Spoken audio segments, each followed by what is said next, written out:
Hi friends, welcome to Sajisha Kitchen. இன்னைக்கு சேனல்ல நம்ம கஷ்டம்னு நினைக்கிற ஒரு சில வீட்டு வேலைகளை கூட கஷ்டமே இல்லாம கை வலிக்காம எப்படி ரொம்பவே ஈஸியா செய்யறதுன்னு தான் சூப்பரான டிப்ஸ் பார்க்க போறோம். ஸோ இந்த டிப்ஸ் எல்லாம் நீங்க தெரிஞ்சு வச்சுக்கிட்டீங்கன்னா உங்களோட பணமும் மிச்சமாகும். ஸோ வீடியோவை ஸ்கிப் பண்ணாம ஃபுல்லா பாருங்க. வாங்க இப்போ ஃபர்ஸ்ட் டிப் பார்க்கலாம். குக்கர் யூஸ் பண்ணுற நிறைய பேர் சொல்கிற ப்ராப்ளம் என்னன்னு பார்த்தீங்கன்னா, குக்கரில் வந்து சரியாக விசில் வர மாட்டேங்குது அப்படின்னு சொல்லுவாங்க.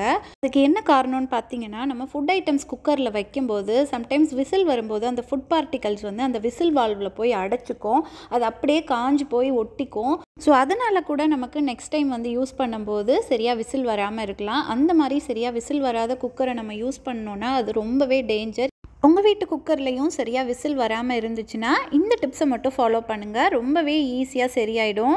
இப்போ ஒரு ஊசியில் நூல் கோர்த்து எடுத்துக்கோங்க. இப்போ அந்த ஊசியை கரெக்டாக அந்த விசில் வால்வோட ஒரு சைடு இந்த மாதிரி விட்டிங்கன்னா அந்த ஊசி பார்த்தீங்கன்னா விசில் வால்வோட இன்னொரு சைடு உங்களுக்கு வெளியில் வரும். வெளியில் வந்ததுக்கப்புறமா நூல் மட்டும் பார்த்தீங்கன்னா கரெக்டாக அந்த விசில் வால்வில் இருக்கும்.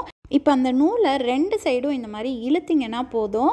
அந்த விசில் வால்வில் ஏதாவது அடைப்பு இருந்துச்சுன்னா ரொம்ப ஈஸியாகவே அந்த நூல் வந்து நமக்கு ரிமூவ் பண்ணி கொடுத்துரும். ஒரு 4-5 வாட்டி இந்த மாதிரி செஞ்சுட்டு அதுக்கப்புறமா நம்ம ஊசி நூலை வெளியில் எடுத்துடலாம். இந்த மாதிரி நம்ம செய்கிறதுனால அந்த விசில் வால்வில் எந்த விதமான பிளாக்கேஜ் இருந்தாலும் ரொம்ப ஈஸியாகவே கிளியர் ஆகிடும். அதுக்கப்புறமா நம்ம குக்கரோட மூடியை இந்த மாதிரி டேப் வாட்டரில் காமிச்சோன்னா அந்த குக்கரோட மூடி ஃபில் ஆனதுக்கப்புறமா அந்த தண்ணி எல்லாமே அந்த விசில் வால்வில் இருக்க ஹோல் வழியாக கீழே இந்த மாதிரி வரும். இந்த மாதிரி தண்ணி கரெக்டாக குக்கர் வால்வில் வந்துச்சுன்னா அதில் எந்த அடைப்பும் இல்லைன்னு அர்த்தம். ஒவ்வொரு டைமும் குக்கர் யூஸ் பண்ணுறதுக்கு முன்னாடி மூடியை ஜஸ்ட் இந்த மாதிரி தண்ணியில் காமிச்சிட்டு அதில் எதுவும் அடைப்பு இருக்கா இல்லையாங்கிறத செக் பண்ணிவிட்டு அதுக்கப்புறமா யூஸ் பண்ணுங்கள். அப்போ தான் நீங்கள் எவ்வளோ வருஷம் ஆனாலும் குக்கர் வந்து சேஃபாக யூஸ் பண்ண முடியும். குக்கர் யூஸ் பண்ணுற நிறைய பேருக்கு இந்த விஷயம் தெரியவே தெரியாது. ஸோ நீங்களும் இதை கண்டிப்பாக ட்ரை பண்ணி பாருங்கள். இப்போ செகண்ட் டிப் பார்க்கலாம். நிறைய பேர் பார்த்தீங்கன்னா குக்கரை வாஷ் பண்ணினதுக்கப்புறமா அந்த கேஸ்கெட்டை திரும்பவும் அந்த குக்கர் மூடியிலேயே போட்டுட்டு அப்படியே ஈரம் காயறதுக்கு முன்னாடி குக்கரை மூடி வச்சிடுறாங்க. அந்த மாதிரி நம்ம கண்டிப்பாக செய்யக்கூடாது. ஒவ்வொரு வாட்டியும் நம்ம குக்கர் கேஸ்கெட் எல்லாம் வாஷ் பண்ணி முடிச்சதுக்கப்புறமா கேஸ்கெட் எடுத்து தனியாக ஒரு ஆணியில் மாட்டி விட்டுருங்க. ஈரம் காஞ்சதுக்கப்புறமா ஒரு கவரில் போட்டு சேஃபாக வச்சுருங்க. அதுக்கப்புறம் நீங்கள் குக்கர் ஈரம் காஞ்சதுக்கப்புறம் ஜஸ்ட் அந்த குக்கரையும் மூடியையும் மட்டும் போட்டு க்ளோஸ் பண்ணி வச்சுருங்க. சம்டைம்ஸ் நீங்கள் எங்கேயாவது வெளியூர்லாம் போகிறீங்க, ரொம்ப நாளுக்கு அப்புறம் வந்து குக்கர் ஓப்பன் பண்ண போகிறீங்க அப்படின்னா நீங்கள் ஓப்பன் பண்ணும்போது கண்டிப்பாக அந்த குக்கரில் வந்து ஒரு விதமான ஸ்மெல் அடிக்கும். அந்த மாதிரி எந்த விதமான ஸ்மெல்லும் வராமல் இருக்கிறதுக்காக குக்கர் நல்லா ஈரம் காஞ்சதுக்கப்புறமா இந்த மாதிரி 2-3 பேப்பரை கசக்கி உருட்டி அந்த குக்கரில் போட்டுட்டு அதுக்கப்புறமா நீங்கள் குக்கரை க்ளோஸ் பண்ணி வச்சுருங்க. இந்த மாதிரி நீங்கள் செஞ்சீங்கன்னா எவ்வளோ நாள் கழித்து வந்து நீங்கள் குக்கரை ஓப்பன் பண்ணாலும் அதில் எந்த விதமான ஸ்மெல்லுமே அடிக்காது. இப்போது அடுத்த டிப் பார்க்கலாம். நார்மலாகவே நம்ம எல்லோரும் டிஷ்வாஷ் லிக்விட் வச்சு தான் பாத்திரத்தெல்லாம் வாஷ் பண்ணுவோம். இப்போ நம்ம டிஷ்வாஷ் லிக்விட் கூட இதையும் ஆட் பண்ணி வாஷ் பண்ணினோன்னா நம்மளோட பாத்திரம்லாம் இன்ஸ்டண்ட்டாகவே ஷைனிங்காக மாறும். ஒரு கிண்ணத்தில் 1 டேபிள் ஸ்பூன் பேஸ்ட் எடுத்துக்கலாம். என்னோடய பையன் வந்து பேஸ்ட் எல்லாத்தையும் பிதுக்கிட்டான். ஸோ நான் வந்து அது ஒரு டப்பாவில் எடுத்து வச்சுருக்கேன் க்ளீனிங்காக யூஸ் பண்ணிக்கலான்னு. இப்போ நான் அதிலிருந்து தான் 1 டேபிள் ஸ்பூன் பேஸ்ட் எடுத்திருக்கேன். இது கூடவே நம்ம 1 டம்ளர் சூடான தண்ணி ஆட் பண்ணிக்கலாம். நம்ம சூடான தண்ணி ஆட் பண்ணால் தான் அந்த பேஸ்ட் வந்து திப்பியாக இல்லாமல் சீக்கிரமாக கரையும். அதுக்காக தான் நம்ம சூடான தண்ணி ஆட் பண்ணுறோம். அதுக்கப்புறமா இந்த மாதிரி ஸ்பூனை வச்சு நல்லா நம்ம மிக்ஸ் பண்ணி விட்டோம்னா போதும். அந்த பேஸ்ட் வந்து ரொம்ப சீக்கிரத்திலே கரைஞ்சிரும். இப்போது இது கூடவே நம்ம 1 ஸ்பூன் டிஷ்வாஷ் லிக்விடும் ஆட் பண்ணிவிட்டு அதையும் நல்லா இந்த சொல்யூஷனோட மிக்ஸ் பண்ணி விட்டுக்கலாம். ரொம்பவே எஃபெக்டிவான க்ளீனிங் சொல்யூஷன் நமக்கு கிடச்சிரும். நார்மலாக டிஷ்வாஷ் லிக்விட் மட்டும் வச்சு க்ளீன் பண்ணுறதை விட இந்த மாதிரி கொஞ்சம் பேஸ்ட்டையும் சேர்த்து மிக்ஸ் பண்ணி நீங்கள் பாத்திரம்லாம் வாஷ் பண்ணி பாருங்கள். உங்களோட பாத்திரத்தில் எந்த விதமான கரையும் படியாமல் நல்லாவே ஷைனிங்காக இருக்கும். இப்போது இதை நம்ம ஒரு பாட்டிலில் ஊற்றி வச்சுக்கலாம். நான் பார்த்தீங்கன்னா இந்த மாதிரி காலியான ஹேண்ட் வாஷ் பாட்டிலில் தான் இந்த சொல்யூஷனை ஊற்றி வச்சுக்க போகிறேன். நம்ம ரெடி பண்ணின சொல்யூஷனை வச்சு இந்த கிரேட்டரை தான் நம்ம வாஷ் பண்ண போகிறோம். இந்த கிரேட்டரில் பார்த்தாவே தெரியும்னு நினைக்கிறேன். அங்கங்கே வந்து வெள்ளை கலரில் கரை படிஞ்சு போய் ரொம்பவே டல்லாக இருக்குது. இப்போது நம்ம இந்த சொல்யூஷனை வச்சு இந்த கிரேட்டரை நம்ம நல்லா ஸ்க்ரப் பண்ணி தேய்ச்சிட்டு அதுக்கப்புறமா நம்ம தண்ணியில் வாஷ் பண்ணி எடுத்துக்கலாம். வாஷ் பண்ணினதுக்கப்புறம் பாருங்கள், நம்மளோட கிரேட்டர் இப்போ பார்க்குறதுக்கு இந்த மாதிரி தான் இருக்குது. அந்த ஓரங்கள்லாம் இருந்த வெள்ளை கலர் கரை எதுவுமே இப்போ இல்லை. உங்களுக்கு பார்க்கும்போதே தெரியும்னு நினைக்கிறேன். நல்லாவே ஷைனிங்காக இருக்குது. பாத்திரங்கள் மட்டும் இல்லை, நம்ம வீட்டில் இருக்க அடுப்பு, கவுண்டர் டாப், டைனிங் டேபிள், கண்ணாடின்னு எல்லாத்தையுமே நம்ம இந்த சொல்யூஷன் வச்சு சுத்தமாக க்ளீன் பண்ணிடலாம். பளிச்சுன்னு இருக்கும். இப்போது அடுத்த டிப் பார்க்கலாம். இப்போ நம்ம அருவா இல்லாமல் கை வலிக்காமல் எப்படி கஷ்டமே இல்லாமல் ரொம்பவே ஈஸியாக தேங்காவை உடைக்கிறதுன்னு பார்க்கலாம். ஃபாரினில் இருக்கிறவங்களுக்கெல்லாம் அருவா கிடைக்காதுங்கிறதுனால இந்த டிப்ஸ் ரொம்பவே யூஸ்ஃபுல்லாக இருக்கும். ட்ரை பண்ணி பாருங்கள். தேங்காவோட நாரெல்லாம் பிச்சுட்டு இந்த மாதிரி ஒரு கவரில் தேங்காவை வச்சுட்டு இதை நம்ம ஃப்ரீசரில் ஒரு 10 ஹவர்ஸ் அப்படியே வச்சிடலாம். ஒருவேளை உங்களுக்கு காலையில் தேங்காய் தேவைப்படுது அப்படின்னா நைட்டே இந்த மாதிரி ஒரு கவரில் போட்டு ஃப்ரீசரில் வச்சுருங்க. 10 ஹவர்ஸ்க்கு அப்புறம் நம்ம தேங்காவை ஃப்ரீசர்லேருந்து எடுத்துடலாம். ஃப்ரீசர்லேருந்து எடுத்ததுக்கப்புறம் நம்மளோட தேங்காய் வந்து பார்க்குறதுக்கு இந்த மாதிரி தான் இருக்கும். அந்த தேங்காய்க்குள்ளே இருக்க தண்ணிலாம் நல்லாவே ஃப்ரீஸ் ஆகிருக்கும். அதே மாதிரி அந்த ஷெல்லும் நல்லா ஃப்ரீஸ் ஆகிருக்கிறதுனால ரொம்ப ஈஸியாகவே உடஞ்சிரும். இப்போது அந்த தேங்காவை திரும்பவும் அதே கவருக்குள்ளே வச்சுக்கலாம். அப்போ தான் தேங்காய் உடையும் போது அந்த சில்லுலாம் வெளியில் செதறாமல் இருக்கும். நான் பார்த்தீங்கன்னா தேங்காவை உடைக்கிறதுக்கு இந்த ஹார்டான மேஷர் யூஸ் பண்ணியிருக்கேன். நீங்கள் சுட்டில் இடிக்கல் கூட யூஸ் பண்ணலாம். மேஷர் வச்சு அந்த தேங்காவை இந்த மாதிரி நம்ம சுற்றி சுற்றி அடித்தோன்னா ரொம்ப ஈஸியாகவே அந்த தேங்காய் ஓடு வந்து உடஞ்சிரும். உங்களுக்கு வீடியோவில் பார்க்கும்போதே தெரியும்னு நினைக்கிறேன். ஒரு சைடு தேங்காய் ஓடு உடஞ்சி கலண்டுட்டே வந்துருச்சு. இன்னொரு சைடு ஓடு மட்டும்தான் அதில் ஒட்டிகிட்ருக்கு. இப்போ அதையுமே நான் கை வச்சு இழுத்தோன்னே அதுவுமே ரிமூவ் ஆயிடுச்சு.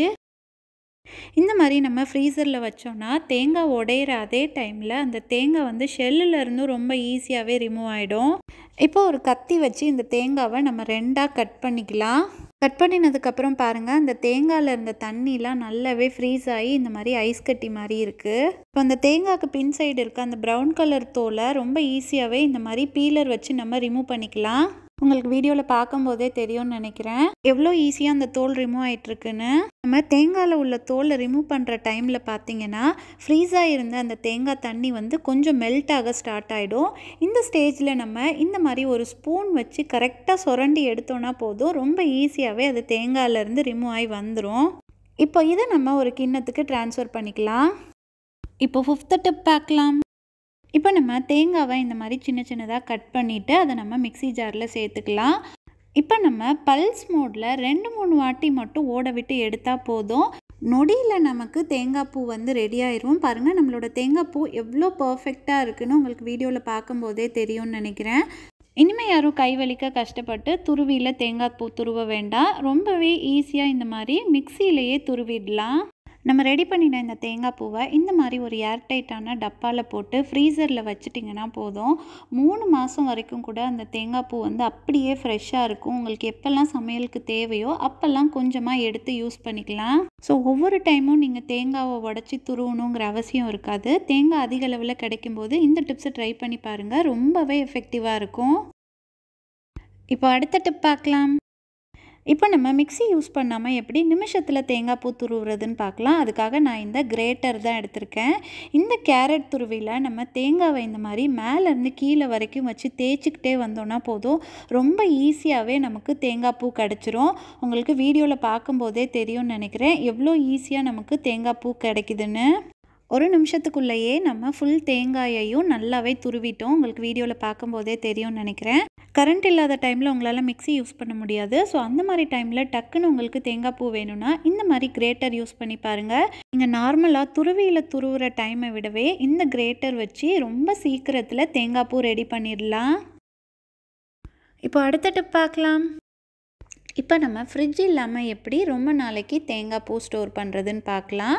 தேங்காய் பூவை இந்த மாதிரி ஒரு பேனில் ஆட் பண்ணிக்கோங்க. அடுப்பை மீடியம் ஃப்ளேமில் வச்சுட்டு இந்த மாதிரி கிண்டி விட்டுட்டே வந்தீங்கன்னா அந்த தேங்காய் பூவில் இருக்க ஈரப்பதம்லாம் கொஞ்சம் கொஞ்சமாக ட்ரை ஆக ஆரம்பிச்சிரும். ட்ரை ஆனதுக்கப்புறமா அந்த தேங்காய் வந்து லைட்டாக கோல்டன் ப்ரௌன் கலர் வர வரைக்கும் இந்த மாதிரி நம்ம நல்லா ரோஸ்ட் பண்ணிக்கிட்டே வந்தோன்னா போதும், நமக்கு ரொம்பவே பர்ஃபெக்டான டெசிகேட்டட் கோகோனட் ரெடி ஆயிரும். அடுப்பை கண்டிப்பாக லோ டு மீடியம் ஃப்ளேம்லேயே வச்சு ரோஸ்ட் பண்ணுங்கள். சூடு நல்லா ஆறினதுக்கப்புறமா இதை நம்ம ஒரு ஏர்டைட்டான டப்பாவில் போட்டு வச்சுக்கிட்டோன்னா இதை நம்ம வெளி டெம்பரேச்சர்லேயே வச்சுக்கலாம். ரொம்ப நாளைக்கு இந்த தேங்காய் வந்து அப்படியே நல்லாயிருக்கும். இந்த தேங்காவை நீங்கள் சட்னி பொரியல்னு எல்லாத்துக்குமே யூஸ் பண்ணிக்கலாம். பட் இந்த தேங்காயிலேருந்து நம்ம தேங்காய் பால் மட்டும் எடுக்க முடியாது. இப்போ அடுத்த டிப் பார்க்கலாம்.